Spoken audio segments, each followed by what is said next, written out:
across the galaxy and deep under the seas. Would you please welcome the one and only host of Open Mic, Mr. Mike Langworthy? Thank you.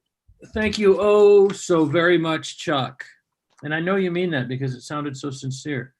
And it's about comedy that I have the beef, because people don't seem to understand comedians, their point of view, their lives, anything like that. That's like I tell people I'm a comedian, and they say, "Oh, really? Have you done anything?" And you just, yeah, comedy. I've done comedy. What do you mean? Have I done anything?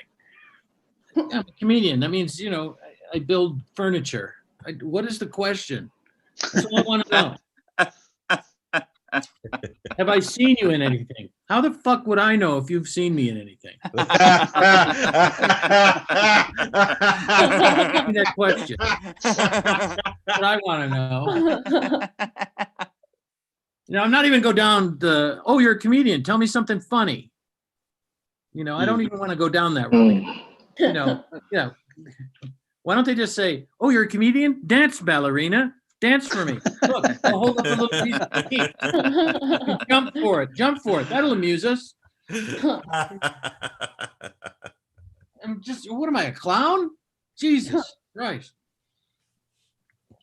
Oh, you're a comedian. You're a comedian. Why don't you pretend to be in a box that you can't get out of? No, it's a mime. You don't even understand the basics, pal.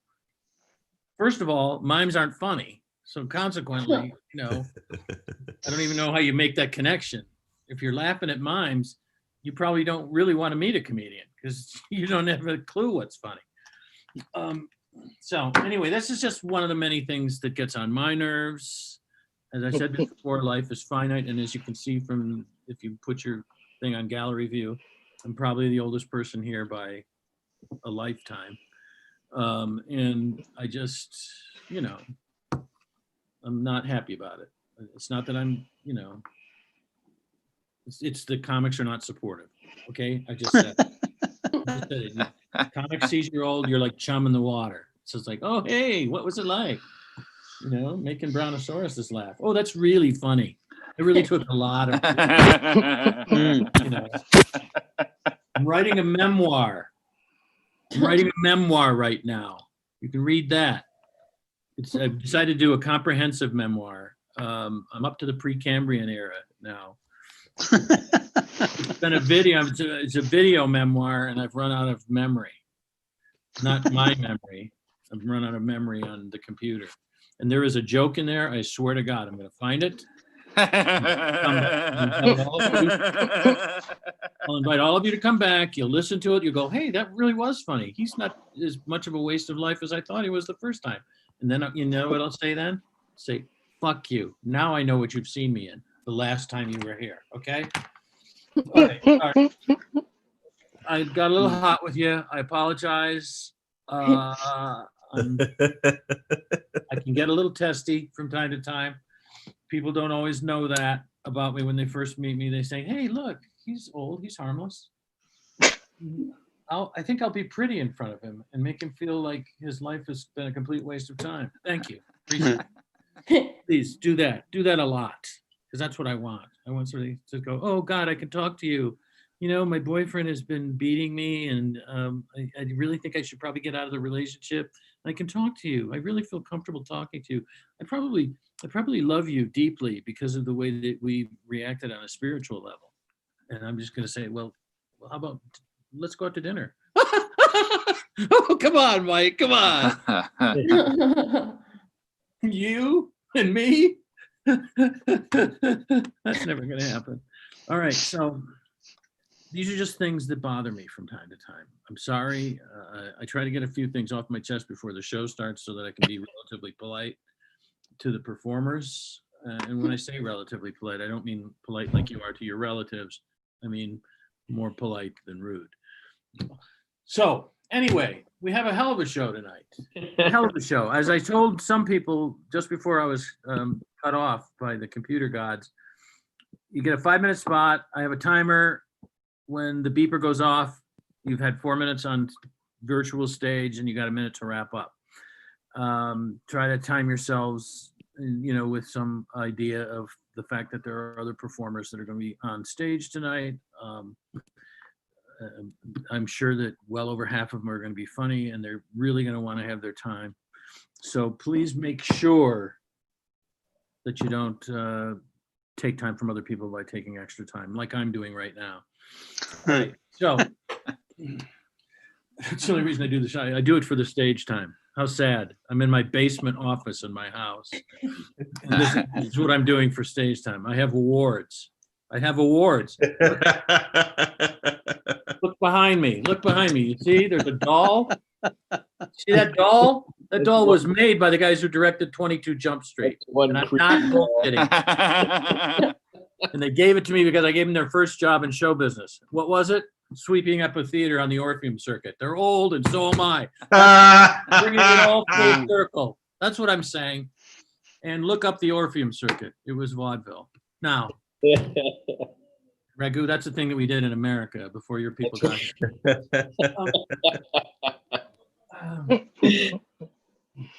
I don't mean your immediate thing. I mean, conceptually. Anyway, yeah, thanks, Raghu. You get everything, Raghu. That's of course. That's what I love about you. You've got the whole faux Andy Warhol behind you, and I like that. So anyway, our first performer tonight. Oh, I love this guy. I loved him before it was cool to love him. That's what I like. Please welcome, if you will, Jason Gerber. Oh, by the way, it's Jason Gerber. Don't start talking. It's Jason Berger. I said Berger, and I meant Gerber. It's Jason Gerber. And I will be putting into the chat for everybody, the order of the show as it goes along, the guy who's on stage and then the next guy up. So keep your eye on the chat. All right. Thank you very much. Jason Gerber, thank you for your patience. Woo. Yeah, give him a round of applause, for God's sakes. Be supportive. Yeah, because I didn't even know I was going first. Try and be nice like I am. Well, here we are. We're on YouTube and Zoom. Seems like a pretty good place for a petty bourgeois elitist snob like me to meet some regular voters these days.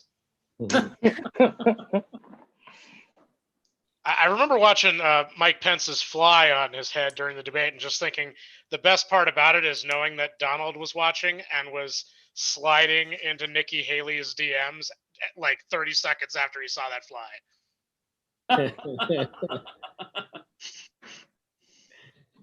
So I have to fly home for Thanksgiving, and when you live in Denver, that involves Frontier Airlines. If you haven't had the pleasure, I'll explain. Frontier Airlines is what happens when a bunch of rich guys get in a room, watch all the Human Centipede movies, and make that their business model. Personal baggage allowance is just what you can insert inside of your person. I'm great at it. I can do a water bottle and a cell phone charger. Thinking about stretching for a change of underwear. Not sure if there's a point. My mom will wash it either way.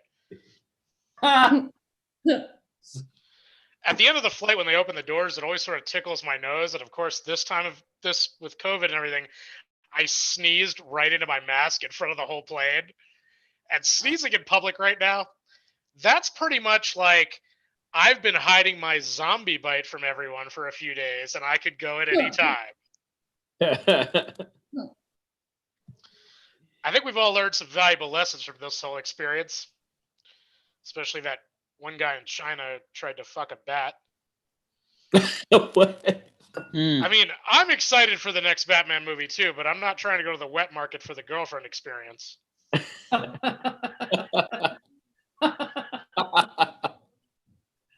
I've been trying to show everybody a lot more like patience and respect these days, because let's face it, whatever was wrong with them before hasn't been improved by 6 months in solitary.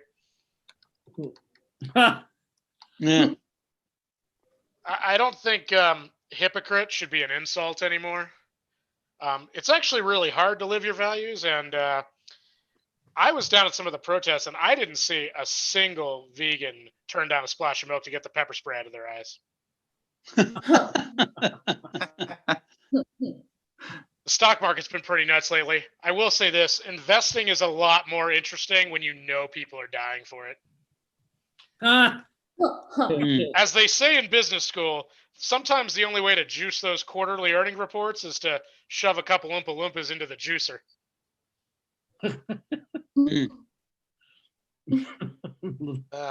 I'm a little concerned, Jason. I'll be honest. So my brother called me the other day to ask me if I wanted to co-sign something for him. If you've never co-signed, here's how it works.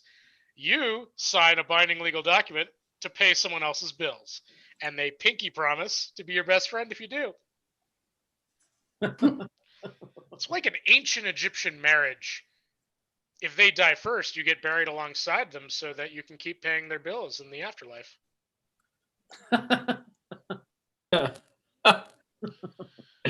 So one of my friends is an atheist, and he's one of the obnoxious ones. He says, instead of bless you when I sneeze, he'll say, nothing happens when you die. The worst part is it's not even true. Something does happen when you die. You shit yourself. Every year, Americans are polled on whether they would elect an atheist for president. And 60% of Americans last year said they would vote for an atheist for president. And the other 40% already did, but they get really angry if you tell them. I've been binge watching a fair amount. I get too into those mystery shows, the ones that don't ever resolve anything at the end. This one show, I am 4,500 episodes in, and I still don't know how to get to Sesame Street. I've also been watching that R. Kelly documentary, and I got to say I'm very disappointed, particularly in the soundtrack. I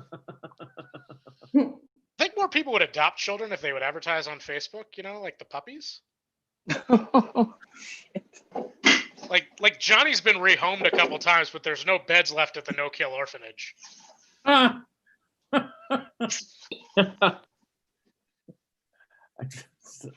So I don't have children.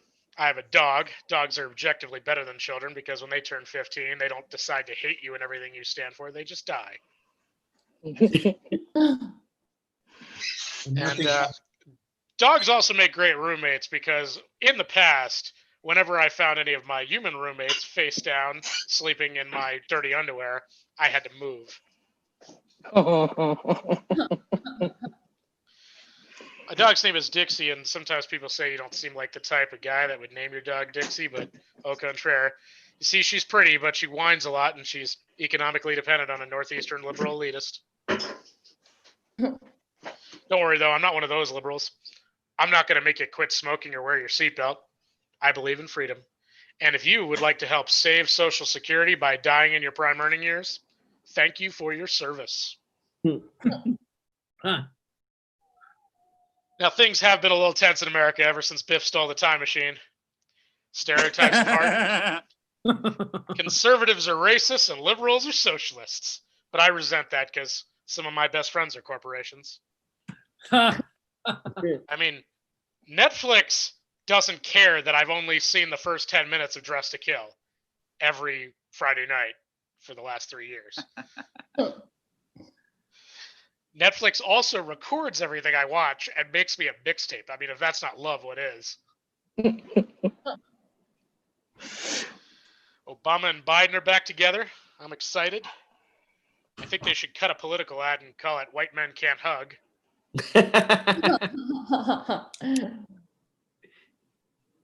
So, last year, Denver voters decided that they would legalize mushrooms in the city.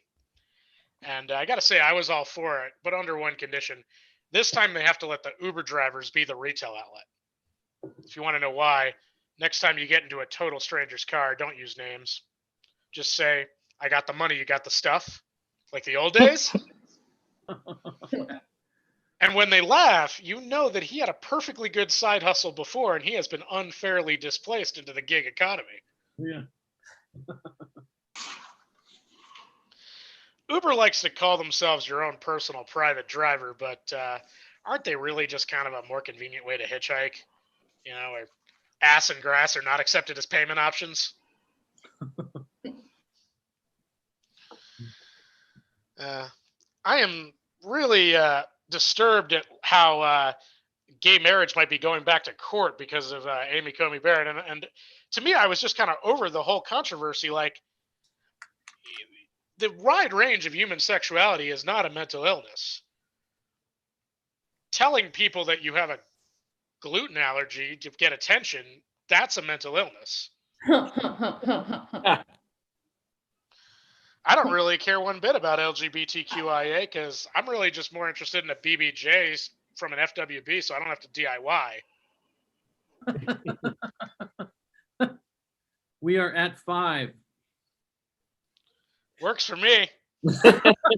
Thanks, Mike. Have a good night. Yeah, a lot of guys. Otherwise, we'd have a closer, but it's such a hassle, right, Jason? And I was just thinking while you were on stage that the reason Pence didn't do anything with that fly on his forehead, he's had so many flies on his forehead in his life, he doesn't even notice anymore. Of course, not most of them haven't been the 6-legged kind, but anyway, most of them have just been interns. Anyway, I always love it when people say, I don't have children, I have dogs. That's like saying, I don't have children, but yellow is different than 3. They're just a little unclear on the concept, is what I'm saying.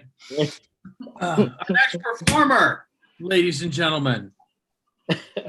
Our next performer is someone I haven't met before, and I always love seeing people for the first time because I know they're going to make me laugh, and I know they're going to make you laugh. Please welcome Paula Mattocks.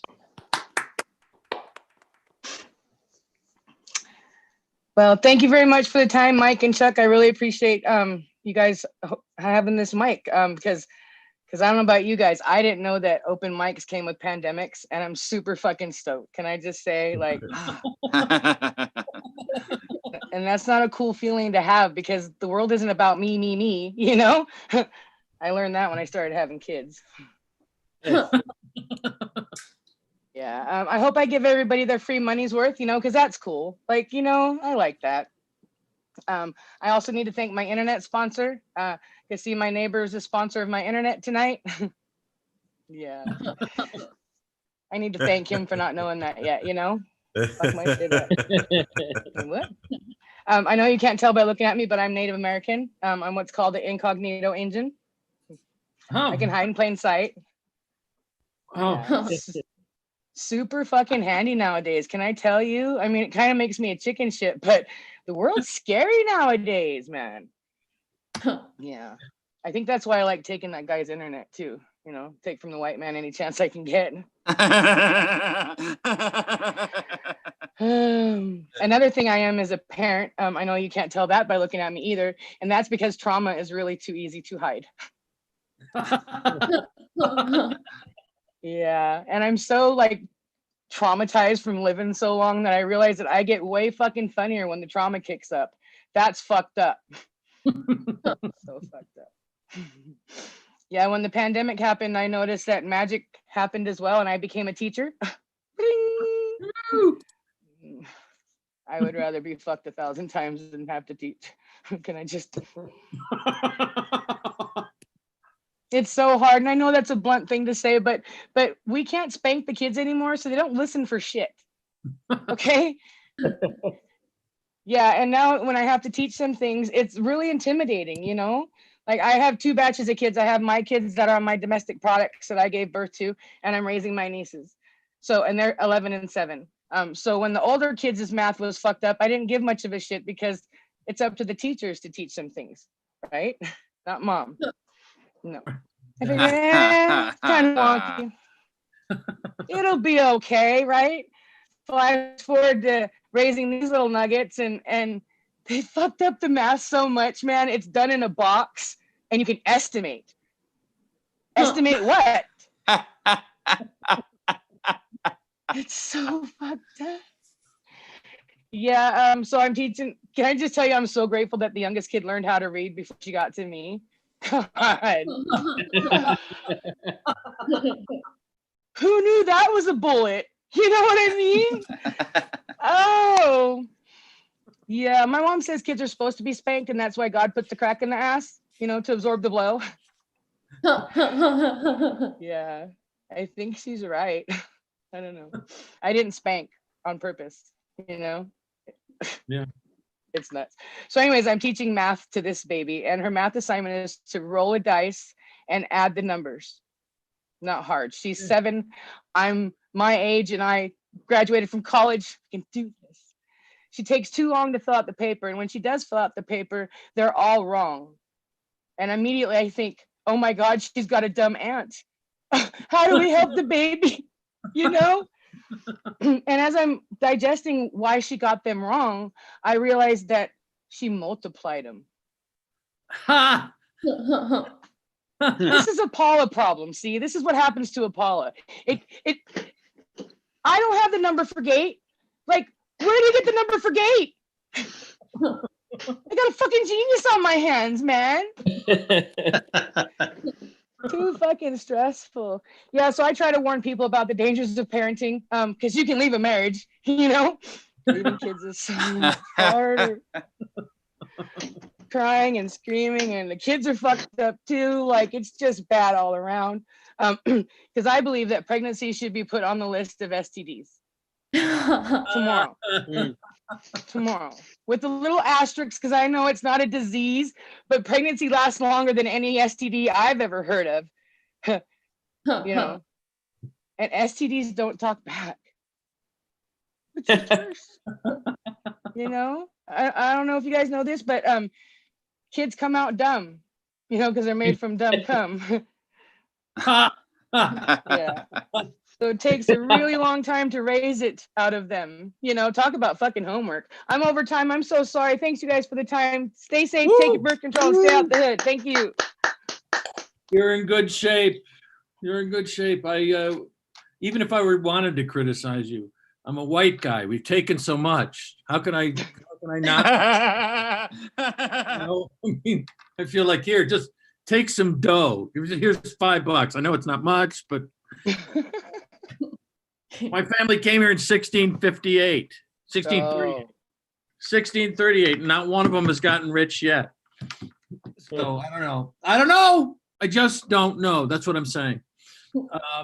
So anyway, our next performer is a guy that has been on the show before, and I always am amused, and I'm sure you will be too. So it's Jeffrey Burden II. Maybe he has an explanation for that, but it must be a first then. Anyway, Jeffrey Burden II, ladies and gentlemen. Thank you, Mike. I appreciate it. Hello, everybody. My name is Jeffrey Burden II. That's right. There are 2 of us. What can I say? I don't know. My first name, Jeffrey, it's God's peace. My last name, Burden, pain in the ass. I tend to lean towards the latter for some reason. I don't know. But if my wife were here, she'd tell you all about it. But she's tired of me. No, listen, Paula, you mentioned disciplining children. When I was a kid, right, I'd get smacked every now and then, but my mother would put me in this lock. She would put me in this lock, and she would put hot sauce in my mouth. Like when I would avoid her shit rules. But the joke's on her now, because I love Frank's hot sauce. I put that shit on everything, Mom. You understand? Your face. And I train in jujitsu. Try it again, Mom. No, I'm kidding. I would never use the jujitsu on my mother. I would never do it. Maybe my father, guys. Okay. Tons of anger coming out of me. If you didn't get that already, like I remember, I try to think, I need to let it go. But sometimes it comes back to me, guys, the bad memories, right? Like there was this one time when I was outside playing and I crossed a boundary that my father gave me, and he swats me, right? And later on, there was a family friend who takes me into a room at my grandma's house, tries to force me to give him oral sex. My dad comes in and beats the crap out of him. And let me tell you something. I to this day, I remember learning from my father right away to not cross boundaries, right? Don't cross boundaries. And don't get caught getting head from another guy. I will not do that. I will not do that.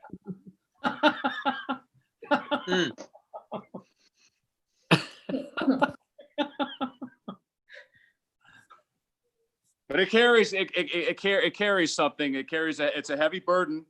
Pun. You guys, I tell you, I was a military guy. I was a military guy. I enlisted a couple of decades ago. And one of the things that attracted to me about the enlistment was the salary, right? I mean, I was going to make like $1,000 a month, right? $1,000 a month.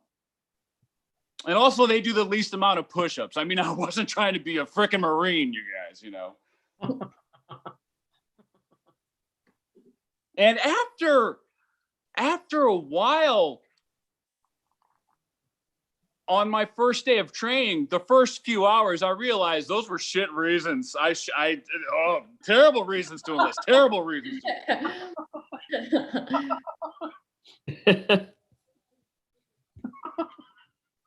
Think it over, Jeffrey. That's what I tell myself now, because, if I would have done the math, it comes out to about $6.25 an hour, And you get into basic training, they're in your faces every goddamn moment for something of 6.5 weeks. Now it's up to 8. They've increased the training, but they get in their face and they yell at you, "Are you a killer?" And I'm like, a contract killer for $1,000 a month? That's not a lot of money. That's not a lot of money. It's minimum wage. You before you go in, military service looks great. And then the first day, it's like, well, the civilian world could have worked out a lot better if I just would have put in some effort. Jesus. 42, not 42, something 93 push-ups. I was able to do, you guys. But there was no reason for me to do any better at all. None.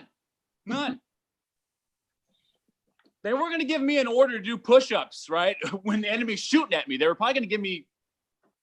Well, I was a cook, so some burgers to make while the battle's going on. Okay, who's still alive? Who wants mayonnaise on this? Huh? All right, everybody, that's my time. Thank you so much. I'm Jeffrey Burton II. Yeah, push-ups aren't a thing that they ask you to do a lot in civilian life. It's not a. There's no end game there, Jeff. You probably should have asked the guy at the recruiting station, "Hey, do they teach you anything you might use after push-ups?" When he says, as soon as he says push-ups, say, "Let me get back to you. I got to go down to the froyo place, but I swear I'll be right back." Anyway, just FYI, I got to let him know. So this is a guy that less introduction is more in his case every time I have seen him. And I've seen him several times, and I can almost guarantee you that this is going to be interesting. I mean, like all capital letters underlined. Please welcome, if you will, Ed Smyth. Ed Smyth, ladies and gentlemen. Woo! Greetings. Thank you. I am Mobot, the comedy robot, the latest in AI technology for innovative and advanced comedy. I am so glad to be here at the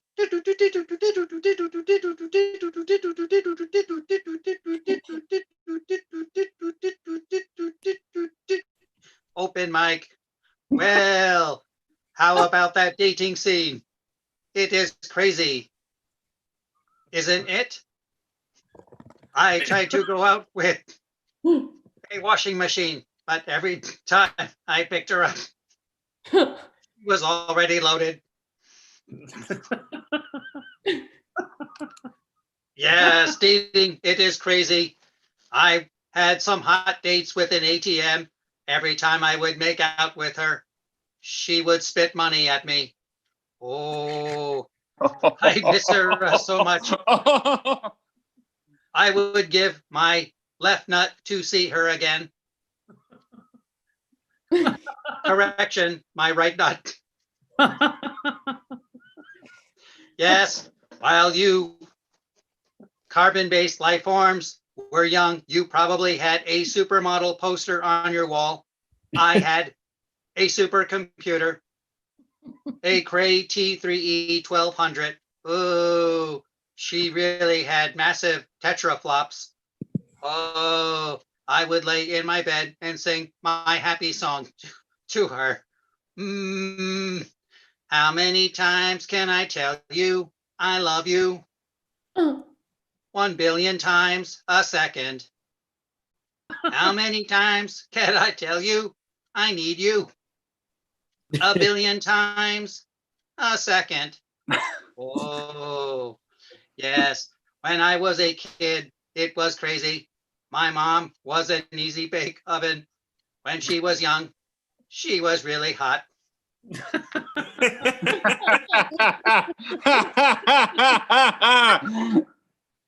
My father was a swing honky tonk piano. When I was young, he would beat me 8 to the bar.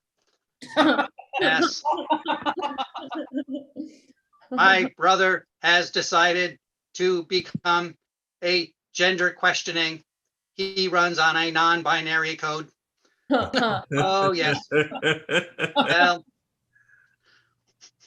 my first job out of school was working in the General Motors assembly plant. It was a lousy job, lousy pay, poor benefits, no potty break, no oil changes.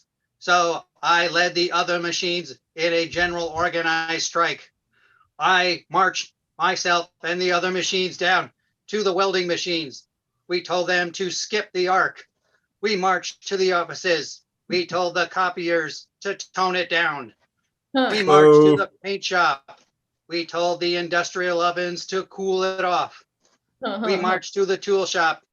We told the C-clamps to loosen their grip. We marched to the chassis assembly line. We told them to hit the brakes with hammers or other hard materials. And then I wrote my own union organizing song.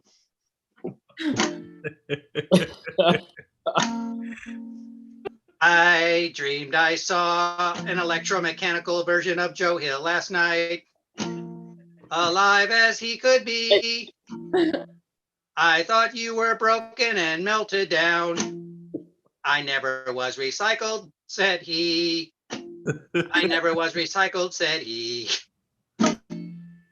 And standing there like a pile of slag, waving his welding arm, says, Joe, I'll start a union now before I buy the farm.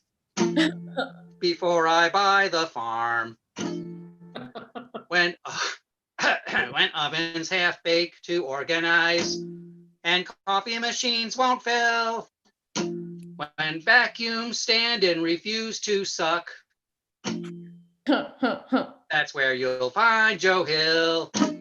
That's where you'll find Joe Hill. Thank you, everybody. Have a good night. Yeah. Robot. Yeah, please keep the camera on him and see how long he can hold the character. I'm guessing till Wednesday. Anyway, Ed Smyth, Child of an Easy Bake Oven. That's the title of his memoir.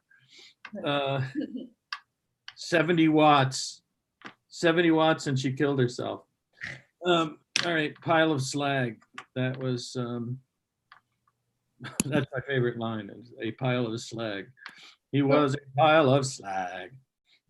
I don't even know what to say to that, except it's I dated a girl who was actually named Pile of Slag. And at any rate, our next performer is another new face, someone who I'm really looking forward to seeing. Coming to us from Connecticut. We've had people from a lot of places in the country tonight. And here's another one, Connecticut. Please welcome Carly Polistina. Almost coughed. I wasn't mispronouncing your name. I almost coughed. Carly Polistina. Oh, yes, I am Carly, the human person. Um, feels like a bit of a letdown after that last one, but I'm very excited to be here. And it's kind of interesting. Like, I wouldn't have been able to be here if it weren't for the pandemic. So, like a weird upside. I mean, there are a lot of weird upsides to this time, like just because less people are out, there's less catcalling than there used to be. Or so I've been told. I don't really get catcalled. I get more constructive criticism. One time I was waiting for a train and I put up my hair and a homeless man yelled at me, "Much better." We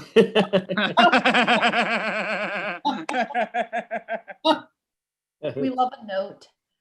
There are always things we want to change about ourselves. Like, we can love ourselves, but there are things we want to change. Like I have no upper body strength at all. Like, I wish I was just a little bit stronger. I want to be roughly as strong as Timothée Chalamet's jawline. But instead, I'm as weak as a relationship where both partners exclusively refer to each other as babe. I'm so weak that if someone were to physically attack me, my best line of defense is to be like, "No, don't." I'm so weak that sometimes doors. One time I ran into a push door to open it and I just fell to the ground. It's a good thing no one saw. Except that room full of people. Yeah, I'm 23 and I'm single, but I'm really glad that I'm single because I have found that guys tend to really overshare.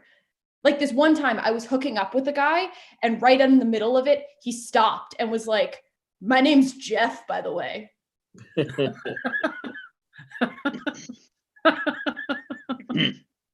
awkward. I get involved in so many awkward situations. Like, one time recently, actually, I was involved in a really awkward breakup. And it was going the way breakups go. Like, I was crying, there were tears. It was like, oh my God, I so knew this was going to happen. I called it. And then the couple that was breaking up was like, "Can you go?" You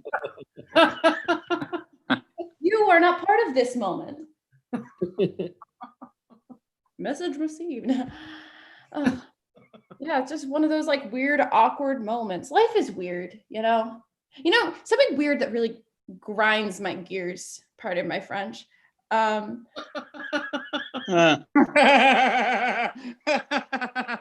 You need Mobot to give you It's okay with me, but Mobot is very offended.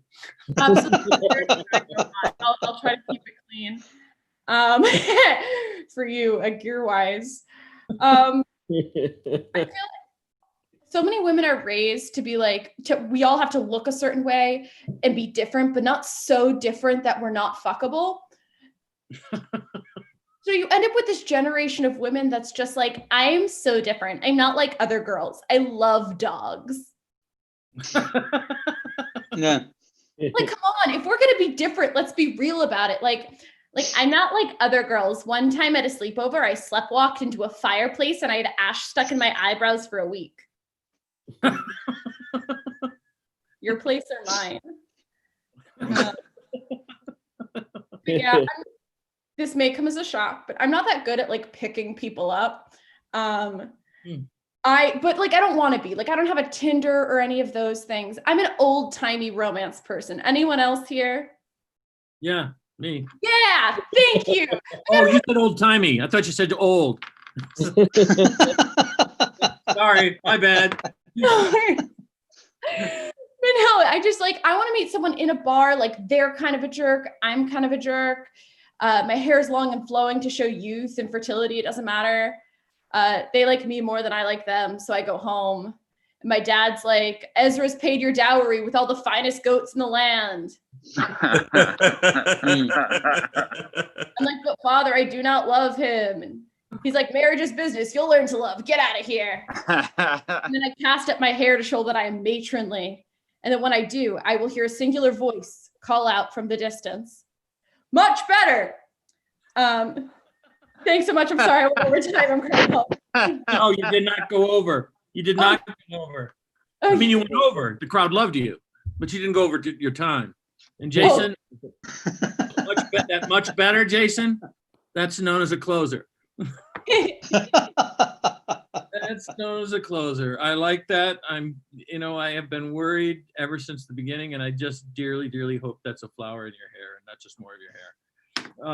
It's a scrunchie. It's a scrunchie, even worse. I completely fucked it. No, not on your end, on mine. Oh, no. Much better. I just throw it out there because it's like the catch-all of closers. Anyway, Carly, really funny, man. Yeah. I am so different. I had ash in my eyes for a week. Yeah, I walked into a fireplace and I'm blind now. Your place or mine? So anyway, this was excellent, and we're not done yet. We still have another performer who's going to be coming in here just momentarily and blowing the roof off the joint. And, no pressure. But I wanted to talk about a couple of things that Colorado Comedy Shows, Open Mic, and The Apocalypse, which is another show that we do on Sunday nights, all support.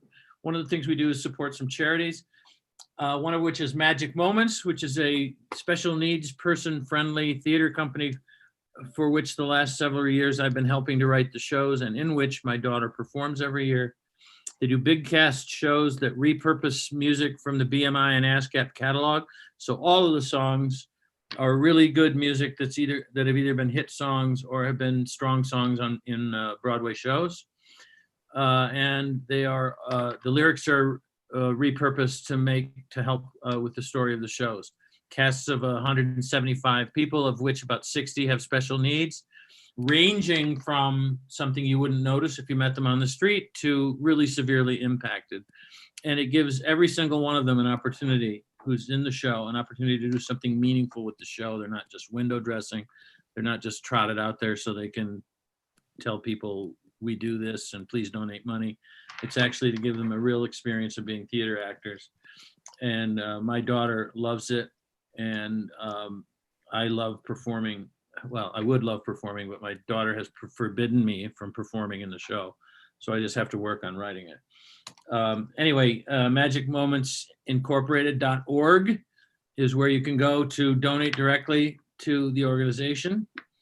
And another place that we support is called Elevating Connections. You may not have known that between July of last year and March of this year, 224 people in the foster care system in this state graduated, which is their term for aging out of the foster system, without a permanent home. So they're no longer supported by the foster system, and the benefits that were available to them are no longer available to them. So they're homeless, they're young, they've been taken away from their parents, and they need the support of organizations like Colorado Comedy Shows to help them get things as simple as internet access, get their phone bills paid, get a laptop or a tablet so that they can get some training and get jobs and become not homeless. So that's Chuck's particular baby, and we've raised quite a bit of money. And when I say we, I mean he has raised quite a bit of money for the organization, and I'm just thrilled to be connected with it. And if you can go to their website, you'll be able to do it. And if you buy a ticket to one of our shows, excuse me, you'll save 10% using the promo code Thanks Gladys. And that's Gladys with the glasses, by the way. And on Sunday nights at 7 p.m. Mountain Time, Chuck and Mike Langworthy, whose grandfather is on the left here, do a show Do a show called The Apocalypse. It's a showcase show as opposed to an open mic like the show that we're doing tonight. And each one has got a theme. This week's theme is Kit Carson. Kit Carson's an old-fashioned town. It is a very old-fashioned town. Its town motto is "The town's so nice they named it after a pioneer." It doesn't run. Makes people think about the history of this great Western state of ours. They have a place of business or three, one of which is called the Good Shepherd Inn. And again, uniquely, you actually have to be a good shepherd to be able to stay there. It's where the shepherds stayed on the night that Jesus was born all those years ago in Bethlehem. They took it apart, mud brick by mud brick, and moved it to Carson and rebuilt it. So make sure you stop by Kit Carson and come to the show on Sunday night to find out more fun facts about the Apocalypse Comedy Show specifically, and Kit Carson as well. Mike, can I try some of the jokes we wrote for the newsletter real quick?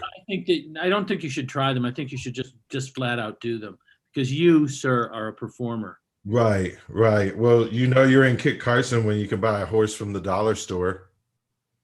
Yep. You're in Kit Carson when the fast food restaurant is a grow your own corn.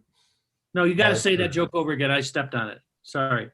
You're in Kit Carson when the fast food is a grow your own corn drive-through. You're in Kit Carson, Colorado when the Elks Club isn't for people. Mike, people can get these great jokes in our newsletter, and they can get them right now as well. People are getting them. You hear laughter. And those and many more.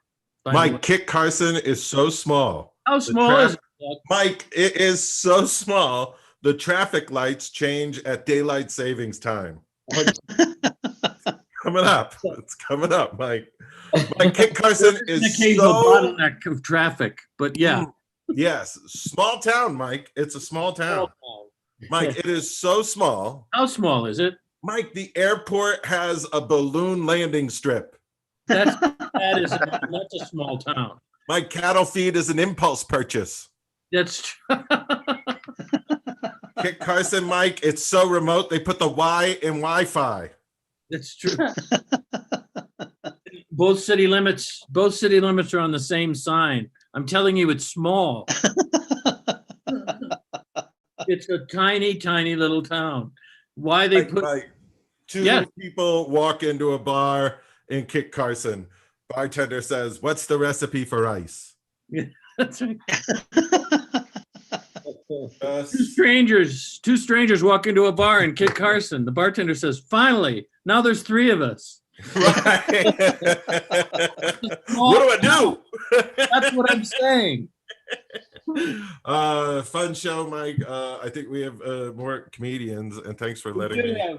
We have more comedy, and this is a guy from Chicago, somebody that I found out that Carly knows already from other Zoom mic shows, I assume, since he lives in Chicago, she lives in Connecticut. That would be a long distance. That is a long drive for a one night to go to from the other place.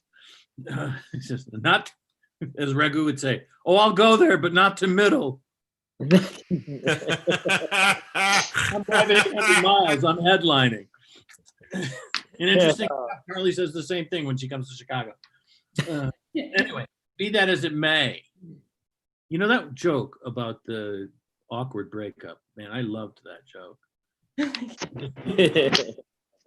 And I'm going to love all these jokes too from Raghu.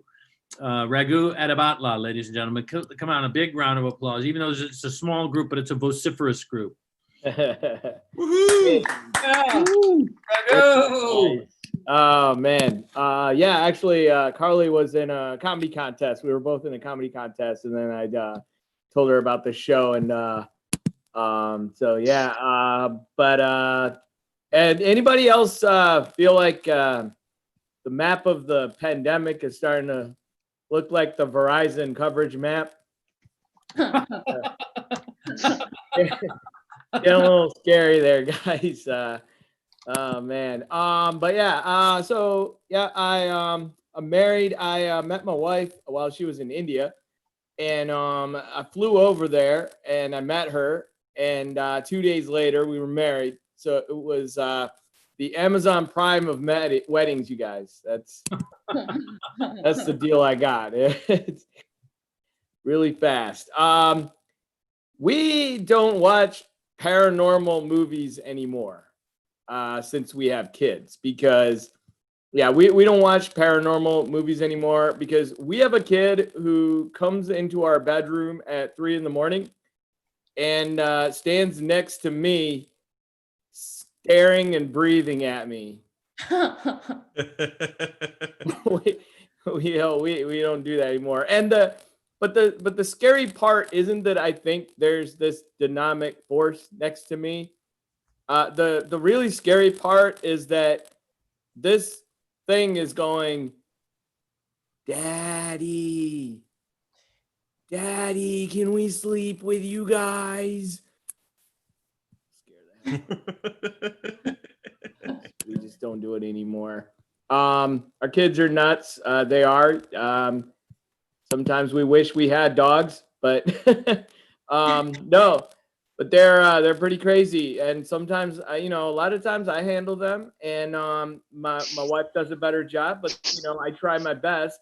But then they always call for mommy, which I think in kid language is asking to speak to the manager.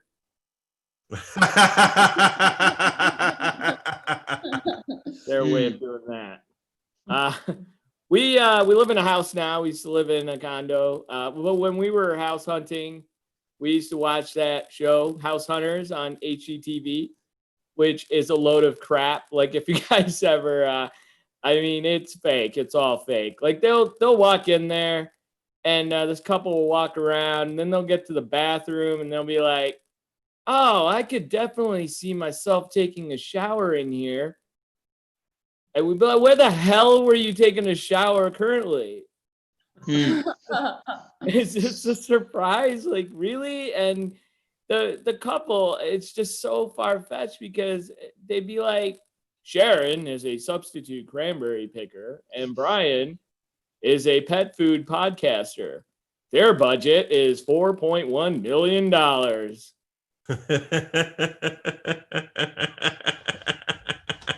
seems about right. In a lot of hurricanes going on lately. And I think I know why they don't use Indian names. Because by the time they learn to pronounce the name, it's already hit land, you guys. It doesn't work. We don't have a hurricane Ralapalli Venkatesati Surya Lakshmi Narasimha Chakravarti for a reason. All right. We don't have that. I have a joke here. It's not new, but I haven't done it for audiences outside of Chicago. So I'm going to see if you guys. I'm writing a book. It's about two star-crossed lovers from the suburbs of Chicago, and I'm calling it Romeoville and Joliet. Yeah. Except at the end of my book, they don't drink poison. They do meth. That's how that book ends. This pandemic's pretty crazy. My wife once asked me, "Do I look fat in this dress?" And I said, "It's okay. We're in a quarantine." And that's how social distancing started at our house.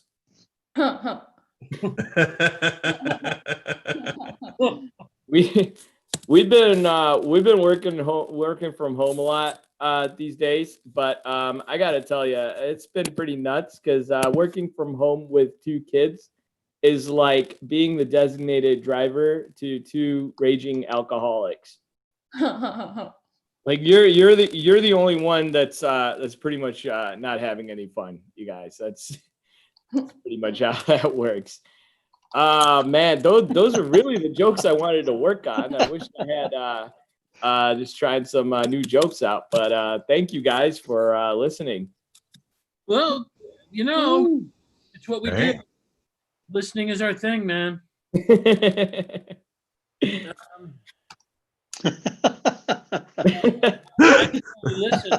I think we got a slogan. I am the kind of crazy nut that will laugh when I hear a funny joke. So you probably heard me laughing quite a bit while you were up there. Yeah. That hurricane name. Frankly, I should have given you a standing O just for getting that out. The guy whose name is Sukumar Vijayaraghavan, and when I realized that I had said his name properly, I took the rest of the week off because that's a victory. It's a victory, my friend. Yeah. That's awesome. And right, and then you may not recall this. The first time we met, I pronounced your name correctly too. You did. I fucked it up the next time, but the first time, Yeah. right. And, but I still call Chuck Roy instead of the Wah that he's supposed to be known. French Canadian, and he's supposed to be Shuk Wah, which, by the way, will also double Shao is Art Star's name. there's no translation for Chuck, so it's Shao. Charles. Shao. Yeah, very formal. Charles. Shao. Charles a little bit too highfalutin for a guy who I've never seen in a collared shirt. Right. That's my grandfather was a good guy. My grandmother, a respectable young lady out of a nice village. And so she named you Charles? Sherbrooke. What's that? Is that why you're saying that she was a respectable woman out of a nice, because she chose your name? Yeah, Ray's my mother who chose my name. Uh-huh. Named after 3 kings, 3 saints, or 2 kings, 2 saints. Yeah. It's a tradition in our neighborhood. So your name is Charles Roy. Charles Edward. Well, who's Edward? Is he one of the saints? King and a saint. King and a. So you're named after. So you're Charles. Right. Charles Edward. Right. Yeah. A lot of these people own the homes that you vacation in. So, you and your British aristocracy friends. Well, let me tell you a little something about the British aristocracy, my friend. What were those gigs like, Mike? Oh, well, I'll tell you what. There was a downside to being a jester. People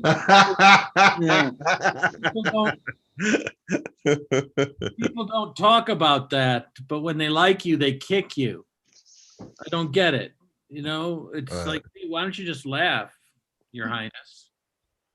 I'm just saying, And I don't know why they call him Your Highness anyway. They should call him Your Drunkness, because it's just mead, 24 hours a day.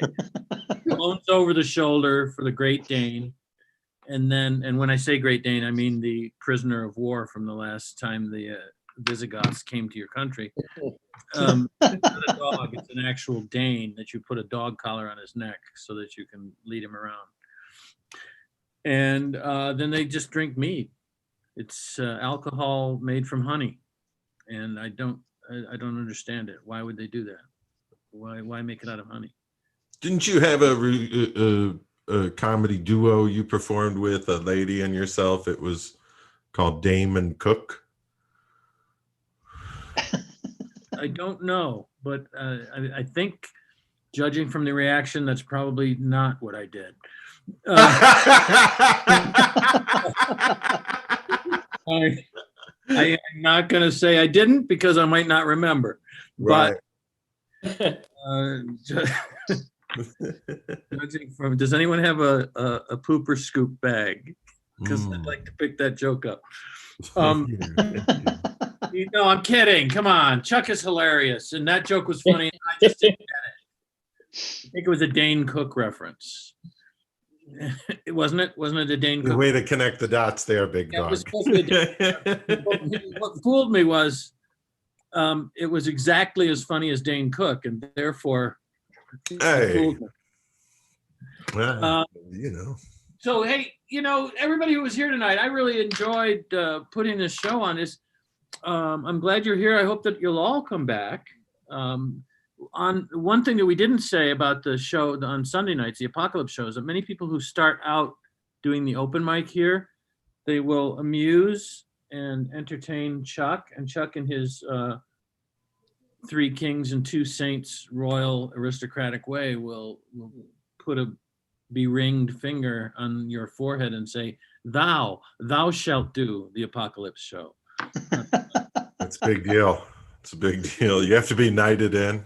It's an incredible deal. You have to have an internet connection to be on it. Yeah. Right. You wouldn't believe it. That's the kind of liberal bullshit that we go into every night.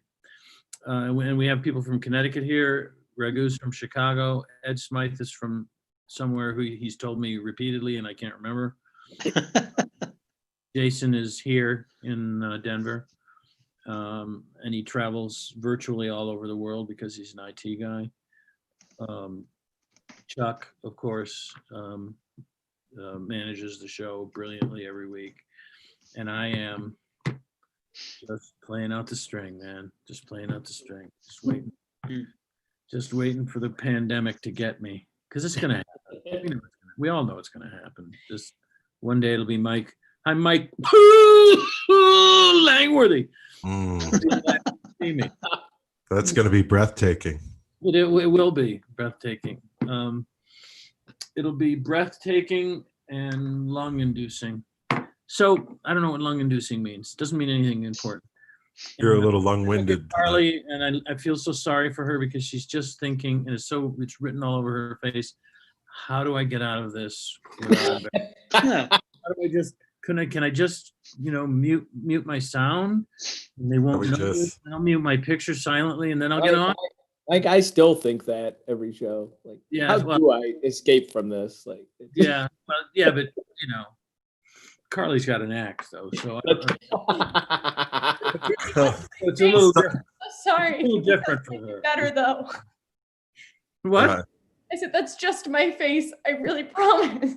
It doesn't make it better, but it's like that couple that was breaking up. Right. Just like they said, it's like you probably hear "Can you go" in a lot of different contexts. You could use that in your act, because it's a callback over the time. I just, Right. I went to this. Well, I ate at a smorgasbord for the first time, and I'm standing over deciding, am I gonna have the crab's legs first, or maybe I'll have the key lime pie? I don't know. Should I have dessert or should I have some protein? And the person on the other side of the line is saying, "Can you go? Can you go?" Right. Sounds like a YouTube comment. It does. Thanks to everyone who watched on YouTube. We had a fun show, and I'd like to. These people are getting so much more than the price of a ticket. You're handing out like comedy advice. I'm giving. This is $1 million worth of comedy education for everybody. Right. Only it continues, but MC and going, yeah, I'm going to do that. Because that's how they say it. I've heard this 100 times in my career. People have watched me perform who are aspiring comics, and they've come up to me and say, "Thank you so much, Mike. Thank you." We had a fun show. Because I was watching you, and about halfway through, I went, "Yeah, I'm not going to do that." And then you said something else, and I said, "Yeah, I'm not going to do that." And you've really helped my career a lot, and I take a lot of pride in that. Right. We learn by watching you. Yeah, you learn by learning to avert your eyes, because there's a level of shame and embarrassment that people don't want to show to the public. And I understand. Well, YouTube viewers, next we're going to review each one of the photos on Raghu's wall. So I can't